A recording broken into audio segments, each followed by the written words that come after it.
Hey guys, thanks for stopping by the Dude Real Estate channel. I'm your host, Nate Shields, and today we're going to be talking about real estate risks.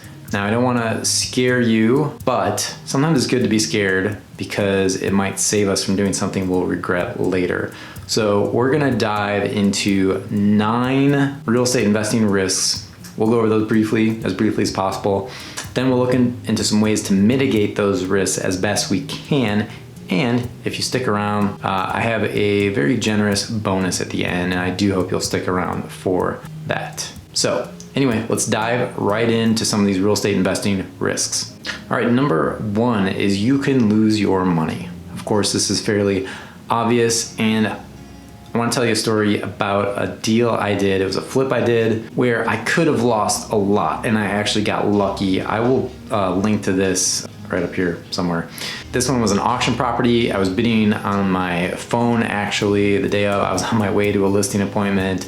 I know I was, maybe not being the safest on my phone in the car. I might have hit a cow, maybe. So luckily with this flip though, I didn't use any investors' money, and this is the only flip where that was the case for me. Usually I use investors. In this case, it was my own money at risk. Plus some hard money. What ended up happening was this ended up being the longest duration flip that I've ever had. It was almost a year. And so when you're using hard money, I mean, you've got monthly interest only payments that you have to make. You have other carrying costs. This was costing me over $1,000 a month to keep carrying this and carrying this and carrying this.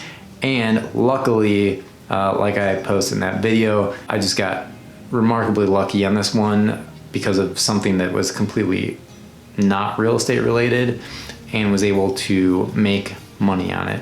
But it was risky, which leads me to my next point. Number 2, you can lose other people's money. If you're borrowing money from friends, family, coworkers, what happens if the deal goes south? Are you going to be able to look them in the eyes, just knowing that you lost them, maybe thousands or tens of thousands of dollars on a deal?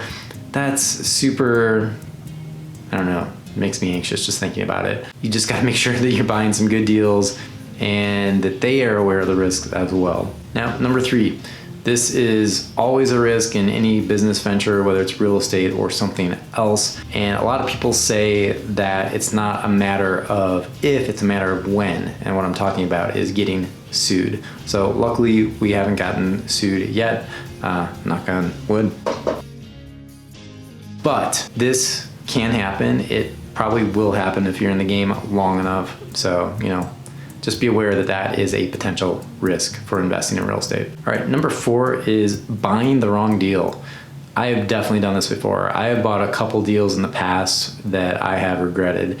I kind of knew that maybe the numbers were a little too tight, or that maybe the location wasn't the best, or it would just be a tough home to sell. Whatever the case may be, sometimes this will happen. Buying the wrong deal is one of the biggest risks that a real estate investor will face in their career. Number 5 is buying at the wrong time. Now, it's next to impossible to time markets. If people could time markets, they would make, trillions of dollars. But the reality is we really don't know the timing of any market, but this is a risk in real estate investing. I totally made the mistake when we bought our primary residence back in 2009. We thought that the recession was pretty much over, 2007, 2008, we thought maybe we're close to the bottom of the market, maybe it'd have a little more runway. Well, we were definitely wrong, and actually it took another 8 years before we were able to break even on the equity in our home. So sometimes the market just has a mind of its own, and that is a risk when it comes to real estate investing. Now, number 6 is selling at the wrong time. Again, we can't time the market, but sometimes people sell too early or they sell too late. Selling too early might look like people back in the recession where they might have seen the sky falling and they're like, well, we got to get out now. But if they would have just held on for a few years, they would have actually made more money. And some people will sell a property when they think it's the top of the market. Actually, there's a lot more runway to go. A lot of people were selling their places in 2016, 2017. They thought that a recession was on the horizon. Well, we still haven't hit that recession that everyone's been talking about for years, they could have had another 15-20% appreciation depending on where they are and in what market they're in. All right, number 7 is bad partnerships. Now, real estate is really hard to do as a solo venture. You're going to need partners in one way, shape, or form, whether it's a money partner, agents, lenders, contractors. There's a lot of people involved in a transaction, and sometimes these are, informal relationships like those, or sometimes it's more formal. Say you partner up with someone in a joint venture agreement, or partner with them as partners in an LLC. But not every partnership is created equal, and sometimes these go south. So be aware that this is a risk in real estate investing. In fact, I actually had this happen to me. I had a 50-50 partner in an LLC, realized that it wasn't probably the best fit for me.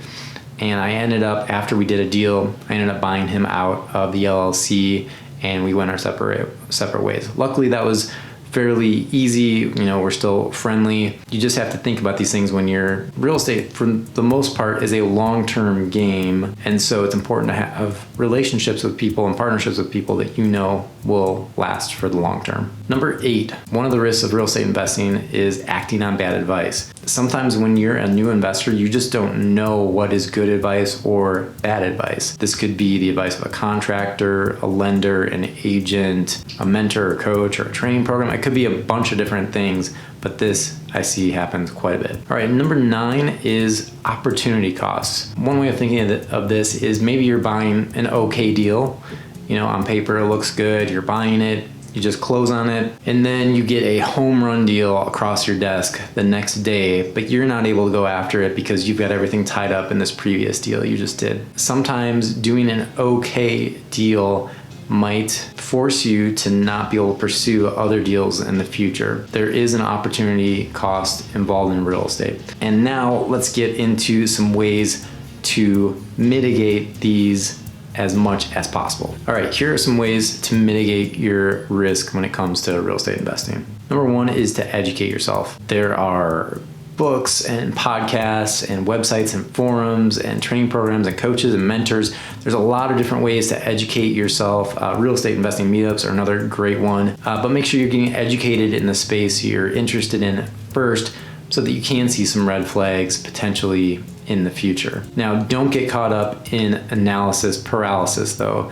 because if all you're doing is educating yourself and you're not actually going out and getting some things done, you're never going to buy a deal. And I see this happen quite a bit with some people where they just ingest a lot of content, a lot of knowledge, but then they never do anything with it. Now, this next tip is really just fundamental.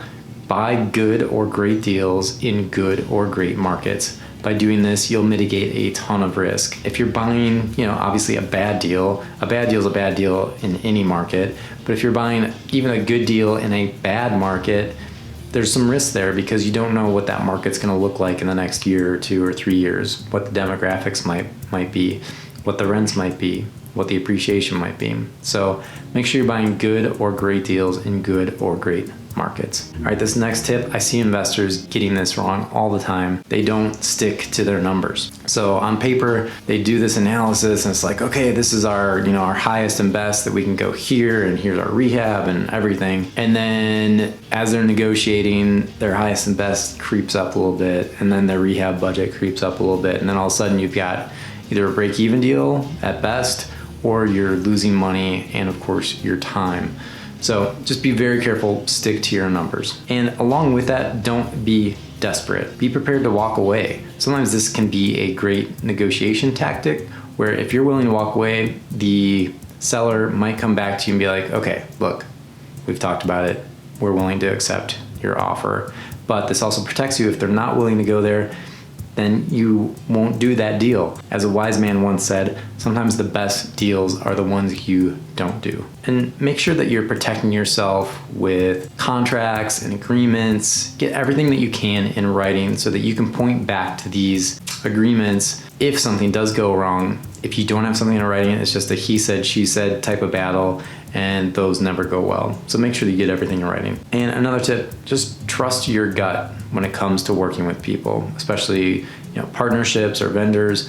Make sure that you're listening to what your body is telling you and what your mind is telling you about a particular person. Obviously, it's important to get references and those kind of things, but sometimes those don't pan out necessarily, or they do and it looks okay, and then your gut's telling you something different. So make sure you listen to that because it's trying to tell you something important. Sometimes it means you got to walk away from that person or partnership. And then always ask yourself, what is the worst case scenario here? And then do we have contingencies that we can put in place where if that worst case scenario happens, we don't get hurt too badly?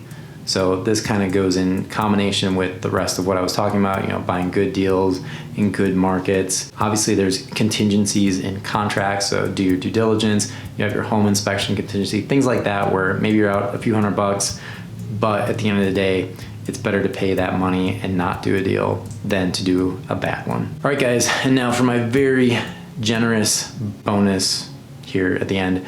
I think it's generous.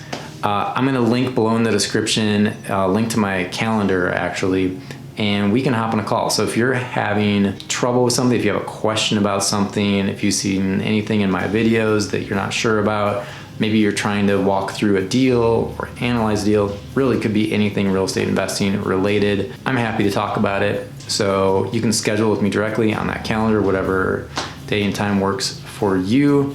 And we'll just kind of hash it out. I love to talk shop. So thanks for sticking around, and we will see you in the next video. Later.